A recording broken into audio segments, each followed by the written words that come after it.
بسم اللہ الرحمن الرحیم۔ السلام علیکم ورحمۃ اللہ وبرکاتہ۔ بسم اللہ الرحمن الرحیم۔ اللہم صلی علی سیدنا شفیعنا حبیبنا نبینا کریمنا مولانا محمد وعلی آلہ وصحبہ وبارک وسلم صلاۃ و سلام علیک یا سیدی یا رسول اللہ صلی اللہ تعالی علیہ وسلم۔ الحمدللہ رب العالمین والصلاة والسلام علیک یا رحمۃ للعالمین۔ تذکرہ حضرت نوح علیہ السلام۔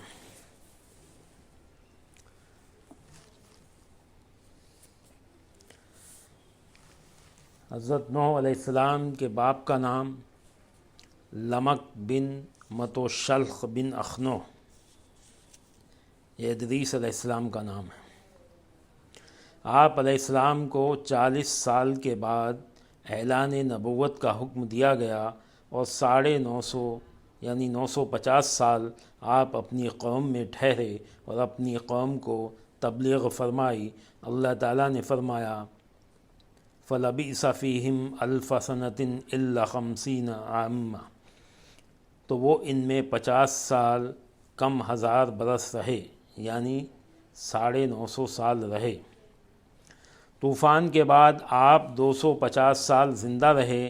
آپ کی کل عمر 1240 سال ہے، اگرچہ اس میں اور قول بھی ہیں، لیکن زیادہ طور پر اسی قول کو صحیح کہا گیا ہے۔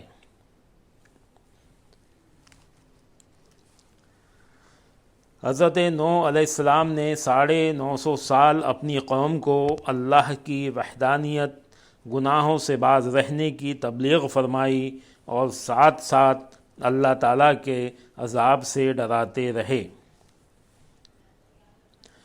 آپ نے فرمایا اے میری قوم، میں تمہارے لیے ظاہر طور پر ڈر سنانے والا ہوں کہ اللہ کی بندگی کرو اور اس سے ڈرو اور میرا حکم مانو، وہ تمہارے کچھ گناہ بخش دے گا اور ایک مقرر میعاد تک تمہیں مہلت دے گا۔ بے شک اللہ کا وعدہ جب آتا ہے ہٹایا نہیں جاتا، کاش تم جانتے۔ آپ نے اپنی قوم کو اور یہ فرمایا اگر تم نے اللہ کے بغیر کسی اور کی عبادت کی تو میں قیامت کے دن کے بہت بڑے عذاب کا تمہیں خوف دلاتا ہوں۔ آپ نے تبلیغ فرماتے ہوئے مزید ارشاد فرمایا اگر تم نے اللہ کے بغیر اور کسی کی عبادت کی تو میں تمہیں دنیا اور آخرت کے دردناک عذاب سے ڈراتا ہوں۔ اس آیت کریمہ میں اپنی قوم کو اخروی عذاب کے ساتھ ساتھ دنیا میں تباہی و بربادی سے بھی واضح طور پر ڈرایا گیا کہ شاید قوم پر کچھ اثر ہو جائے۔ اور آپ نے فرمایا اور میں تم سے کچھ اجرت نہیں مانگتا، میرا اجر تو اسی پر ہے جو سارے جہانوں کا رب ہے۔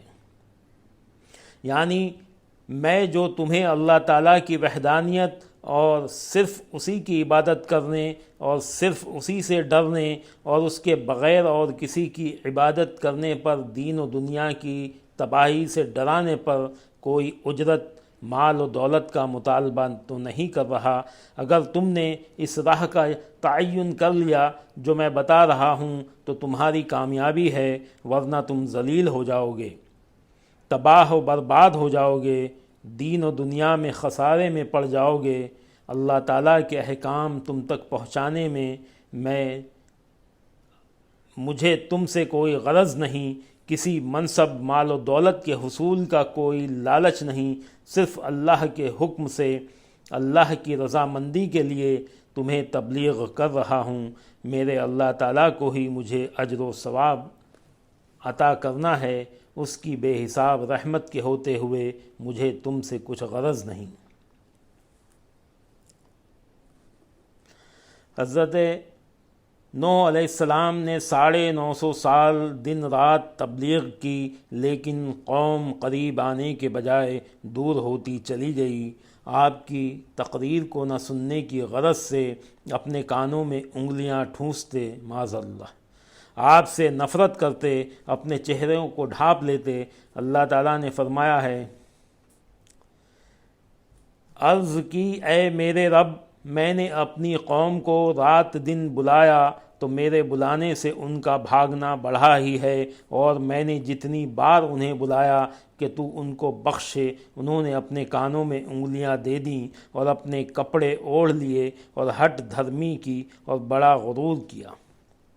یعنی نوح علیہ السلام نے اللہ تعالیٰ کے حضور عرض کیا کہ اے اللہ، میں نے تیرے احکام پہنچانے میں کوئی کوتاہی سستی نہیں کی، لیکن میری قوم ماننے اور قریب آنے کے بجائے دور ہوتی چلی گئی۔ جیسے جیسے آپ تبلیغ فرماتے رہے، قوم کے دور ہونے میں کمی آنے کے بجائے زیادتی ہوتی رہی۔ اللہ کے نبی کی قوم پر شفقت کا یہ عالم ہے کہ آپ ان کو اس راہ پر چلانا چاہتے تھے جس پر چلنے سے ان کو نجات حاصل ہو۔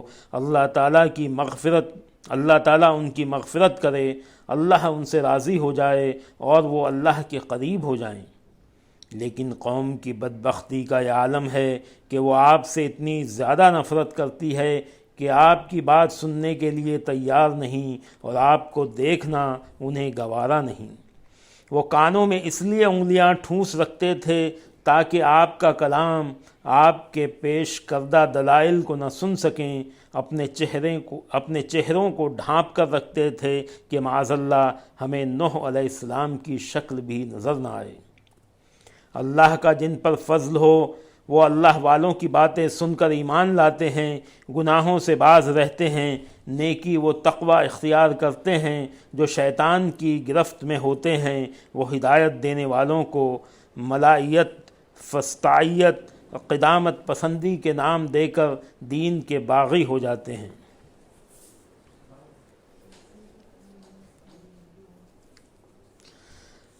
حضرت نوح علیہ السلام نے ہر وقت تبلیغ کی، یعنی دن رات تبلیغ کی۔ پھر آپ نے ہر شخص کو آہستہ آہستہ نرم لہجے میں سمجھایا کہ اللہ کی عبادت کرو، رب سے ڈرو، لیکن قوم نے کانوں میں انگلیاں ٹھونس کر سننے سے انکار کیا۔ اپنے چہروں پر کپڑا ڈال کر آپ کو دیکھنے سے بیزاری ظاہر کی، اپنے کفر یا اعتقاد پر ہٹ دھرمی سے قائم رہے، تکبر کی وجہ سے احکام باری تعالیٰ سے انکار کیا۔ پھر آپ نے ظاہراً عام مجالس میں ان کو خطابات کیے اور راہ حق کا سبق دیا، لیکن ان پر کچھ اثر نہ ہوا۔ پھر آپ نے اعلانیہ طور پر اور آہستہ آہستہ دونوں طرح سے تبلیغ کی، لیکن یہ طریقہ بھی قوم کو راہ راست پر نہ لا سکا۔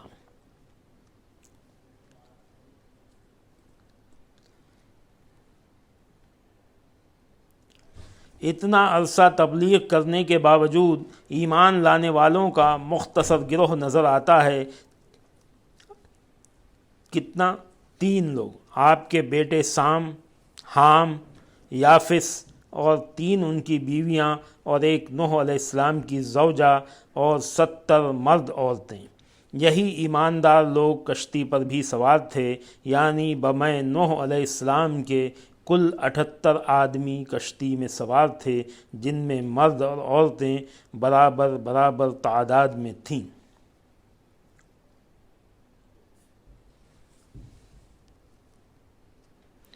نوح علیہ السلام کی قوم کے ایمان نہ لانے کی وجوہ، اللہ تعالیٰ سورہ ہود میں فرماتے ہیں، تو آپ کی قوم کے سردار جو کافر ہوئے تھے بولے ہم تو تمہیں اپنے ہی جیسا آدمی دیکھتے ہیں۔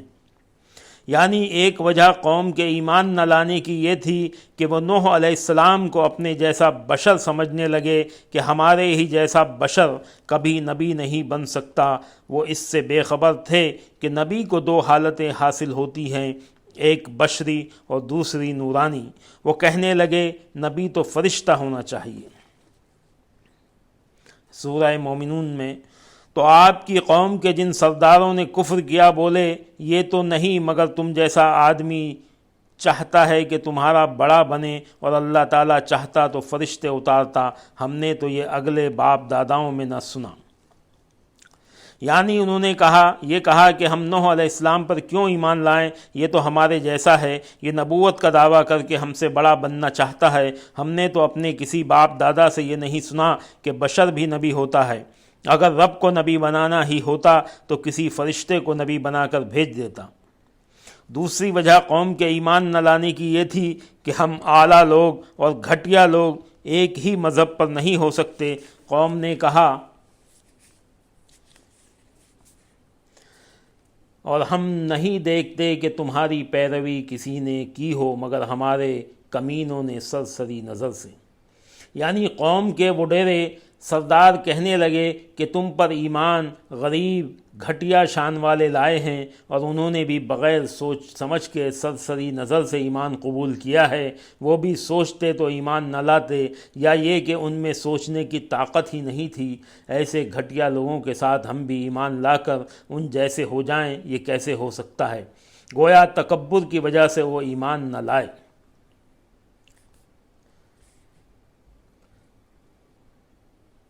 سورۃ الشعراء میں ہے، کیا ہم تم پر ایمان لے آئیں اور تمہارے ساتھ ایمان لانے والے کمینے لوگ ہیں؟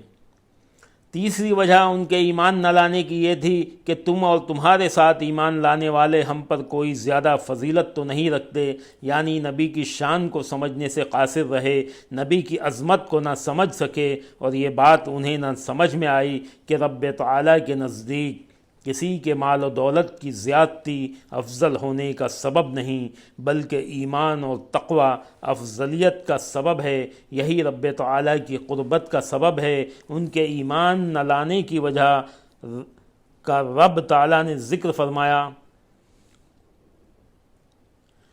اور ہم تم میں اپنے اوپر کوئی بڑائی نہیں پاتے۔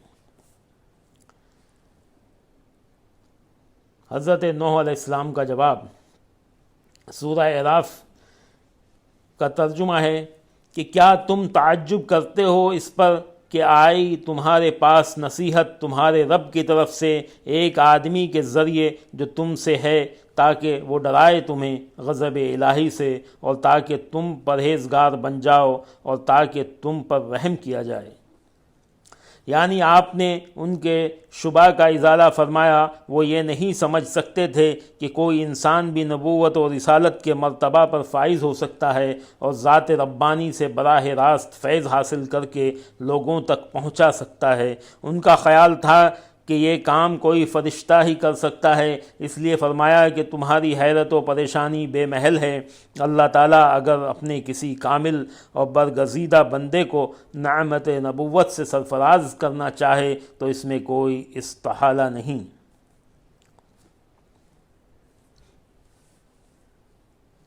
حضرت نوح علیہ السلام نے ان کے ایمان سے انکار کی اس وجہ کا دو ٹوک الفاظ میں جواب دیا۔ سورہ ہود میں ہے، اس کا ترجمہ ہے، اور میں ان کو نکالنے والا نہیں جو ایمان لے آئے ہیں، بے شک وہ اپنے رب سے ملاقات کرنے والے ہیں، البتہ میں تمہیں دیکھتا ہوں کہ تم ایسی قوم ہو جو حقیقت سے ناواقف ہیں۔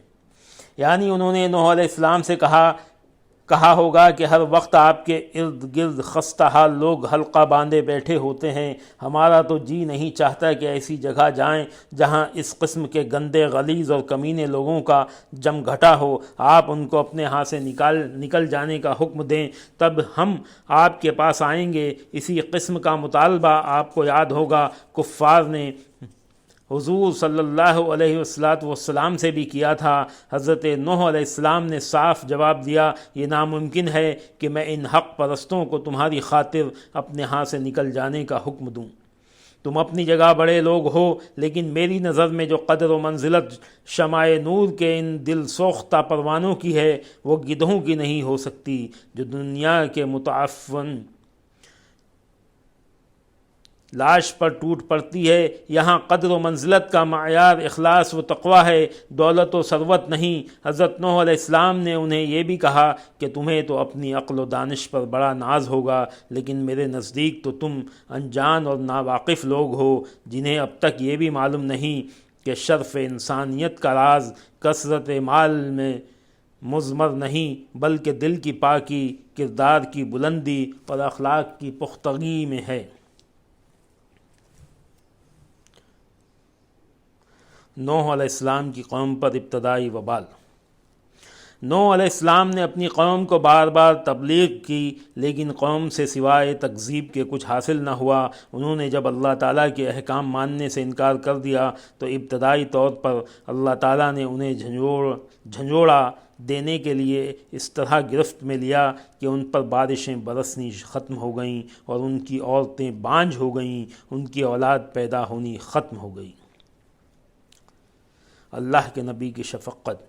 قوم بار بار انکار کر رہی تھی، لیکن نوح علیہ السلام صبر و تحمل سے انہیں جہنم کی آگ سے نکالنے اور دنیاوی مشکلات سے نکالنے کی تدبیر فرماتے ہوئے انہیں وہ طریقے بتا رہے تھے جن سے وہ اپنے آپ کو مصائب و آلام سے نکال سکیں۔ نوح علیہ السلام نے قوم کو مشکلات سے نکلنے کا جو طریقہ بتایا، اس کا ذکر اللہ تعالیٰ کے حضور کرتے ہیں۔ سورہ نوح میں اس کا ترجمہ ہے آیت نمبر 10 اور 13 میں، تو میں نے کہا اپنے رب سے معافی مانگو، وہ بڑا معاف فرمانے والا ہے، تم پر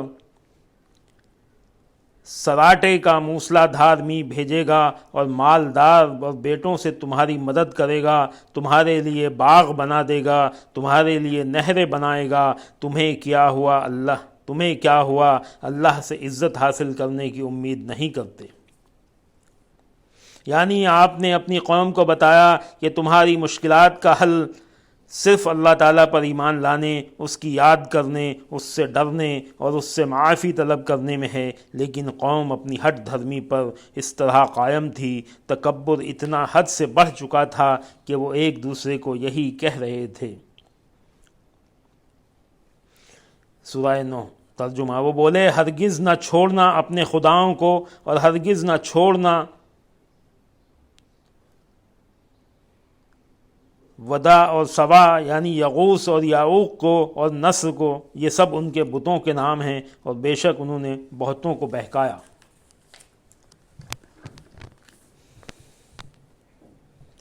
حضرت ربیع بن صبیح سے مروی ہے کہ ایک شخص حضرت حسن کے پاس آئے تو انہوں نے قحط سالی کی شکایت کی۔ آپ نے فرمایا اللہ سے استغفار کرو۔ ایک اور شخص نے آپ سے اپنی غربت کا ذکر کیا، آپ نے اسے بھی فرمایا کہ تم اپنے رب سے استغفار کرو۔ اور ایک اور شخص نے عرض کیا کہ آپ اپنے رب سے میرے لیے دعا کرو، مجھے اللہ تعالیٰ بیٹا دے۔ آپ نے اسے بھی فرمایا اپنے اللہ تعالیٰ سے استغفار کرو۔ ایک اور شخص نے باغات کے خشک ہونے، پھل کم دینے، زمین کی پیداوار کم ہونے کا ذکر کیا اور دعا کی درخواست کی، تو آپ نے اسے بھی فرمایا کہ تم اللہ تعالیٰ سے استغفار کرو۔ حاضرین نے عرض کیا کہ یہ شکایت لوگوں کی مختلف تھیں، لیکن آپ نے سب کو عمل ایک ہی بتایا۔ تو آپ نے جواب دیا کہ حضرت نوح علیہ السلام نے اپنی قوم کو سب مشکلات کے حل کے لیے استغفار کا ہی حکم دیا تھا، یعنی یہ عمل قرآن پاک سے ثابت ہے۔ قوم نوح علیہ السلام کو کیا القاب دیے؟ قوم نے نوح علیہ السلام کو کیا القاب دیے؟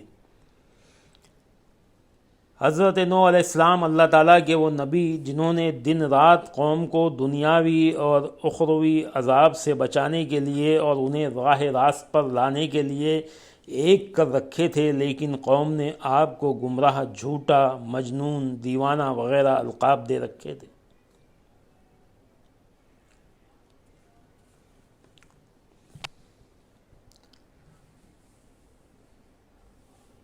حضرت نوح علیہ السلام نے قوم کو جواب دیتے ہوئے فرمایا کہ اے میری قوم، مجھ میں گمراہی کچھ نہیں، میں تو رب تعالیٰ کا رسول ہوں، تمہیں اپنے رب کے پیغامات پہنچاتا ہوں اور تمہارا بھلا چاہتا ہوں، اور میں اللہ کی طرف سے وہ علم رکھتا ہوں جو تم کو نہیں۔ سورہ ہود میں بلکہ ہم تمہیں جھوٹا خیال کرتے ہیں، یعنی تم اور تمہارے ساتھ ایمان لانے والے سب جھوٹے ہو، کیونکہ تم سب ایک ہی دعویٰ رکھتے ہو، یا یہ کہ تم اپنے دعویٰ نبوت میں جھوٹے ہو اور وہ تمہاری تصدیق کرنے میں جھوٹے ہیں۔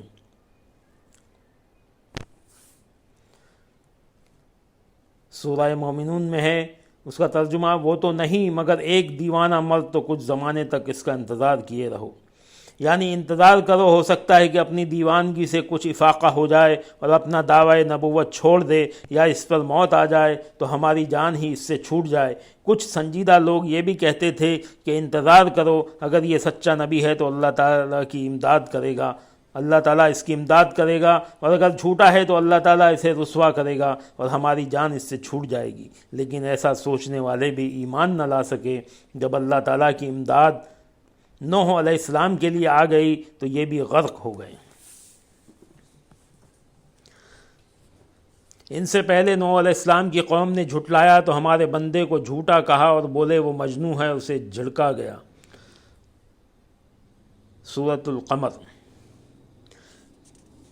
نبی کریم صلی اللہ علیہ وسلم کو تسلی دیتے ہوئے کہا کہ ان قریش سے پہلے نوح علیہ السلام کی قوم نے بھی تکذیب کی، آپ علیہ السلام کو جھوٹا کہا اور آپ کو مجنون کہا اور دھمکیاں دیں کہ اگر تم اپنے دعوی نبوت سے باز نہیں آئے تو ہم تمہیں گالیاں دیں گے اور تمہیں سنگسار کریں گے۔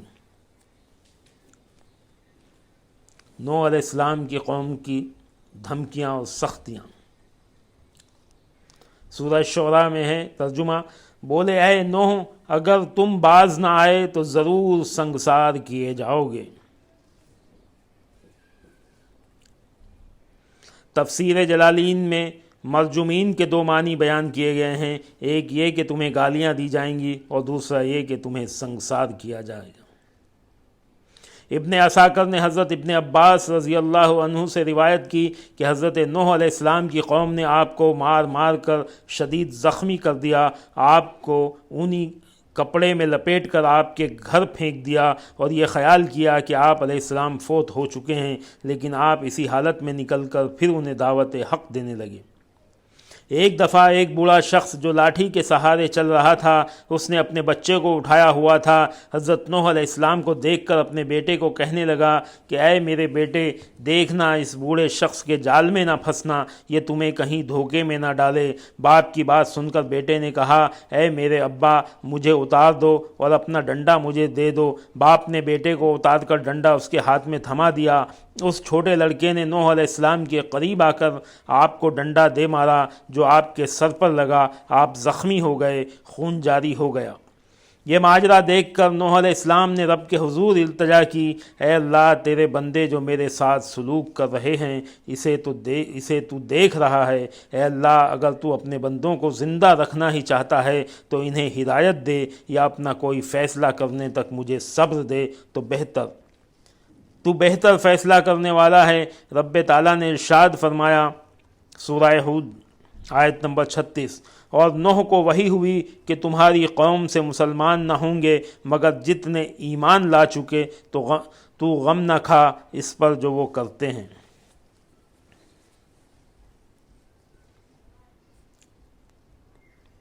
حضرت نوح علیہ السلام کی دعا، سورہ مومنین 26۔ نوح علیہ السلام نے عرض کی، اے میرے رب میری امداد فرما اس پر کہ انہوں نے میری تکذیب کی۔ اس دعا میں اشارہ ملتا ہے کہ آپ نے اپنی قوم کو تباہ و برباد کرنے کی درخواست رب کے حضور پیش کر دی۔ عرض کی کہ اے میرے رب میری قوم نے مجھے جھٹلایا تو مجھ میں اور ان میں پورا فیصلہ کر دے اور مجھے اور میرے ساتھ والے مسلمانوں کو نجات دے۔ سورہ قمر۔ تو آپ نے اپنے رب سے دعا کی کہ میں مغلوب ہوں تو میرا بدلہ لے۔ سورہ نوح۔ اور حضرت نوح علیہ السلام نے عرض کی کہ اے میرے رب زمین پر کافروں میں سے کوئی بسنے والا نہ چھوڑ، بے شک اگر تو انہیں رہنے دے گا تو تیرے بندوں کو گمراہ کر دیں گے اور ان کی اولاد بھی ہوگی تو وہ نہ ہوگی مگر بدکار، بڑی ناشکر۔ حضرت نوح علیہ السلام نے قوم کو برباد کرنے کے لیے دعا اس لیے نہیں کی کہ آپ کو گالیاں دینے کی دھمکی دی گئی تھی یا آپ کو سنگسار کرنے کے لیے انہوں نے کہا تھا، بلکہ صرف وجہ یہ تھی کہ اے اللہ جیسے تو نے خود بتا دیا ہے کہ جو ایمان لا چکے ہیں ان کے بغیر اور کوئی ایمان لانے والے نہیں، تو ان سے ایمان کی توقع جب نہیں اور ان کی اولاد سے بھی سوائے بدکاری اور ناشکری کی امید نہیں تو ان کو زندہ رکھنے کا کیا فائدہ، ان کو تباہ و برباد کر دے۔ تفسیر کبیر اس آیت کی تفسیر ہے، اے اللہ میں تو عاجز و مغلوب ہو چکا ہوں، تو اپنے دین اور اپنے ایمان لانے والے بندوں کی خاطر میری مدد فرما۔